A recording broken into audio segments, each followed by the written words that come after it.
Hello friends, Chris here, CaribbeanPod.com. Today's recipe is for stewed lentils, and it's pretty simple, as with all the recipes that we've explored in the past. What we need is a couple cups of dried lentils, which we'll soak in water for a couple hours. But first, you want to wash it out, and remove any particles that may be in there, and you let that soak for a couple hours at least. Then you put it to boil with some thyme, hot pepper, a couple cloves of garlic, and you want there to be enough water in the pot, at least 2 inches above the lentils, and let that simmer away for a couple of, I'm guessing maybe about an hour or so.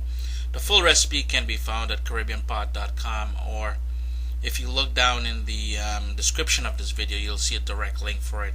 And after it's done cooking, it's all tender and plump, you want to get some onion, some garlic, some shado beni, some browning, and you want to get ready to stew the lentils. So what we've done, we've pre-cooked it.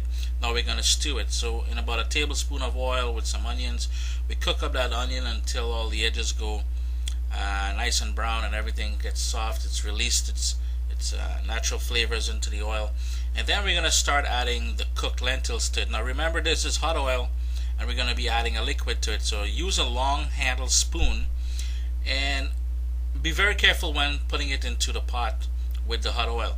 What we do now, we empty all of that cooked lentils into the pot, and that's when we start adding some other seasoning. Again, the full recipe can be found within the description of this video. We go ahead, we whisk that around to break it up to make it nice and thick, almost like a soup consistency. And then I top it off here with cilantro. But if you guys have shado beni, feel free to use shado beni. And the other key ingredient here is some golden ray salted butter. This thing adds a ton of flavor to the finished dish. And there you go. You let that cook after it's been boiled. After you stewed it here, you let it cook for about 10-15 minutes. But in the full recipe, I'll explain everything, and I'll give you step-by-step instructions as usual. Enjoy, guys, and have a great day. Bye bye.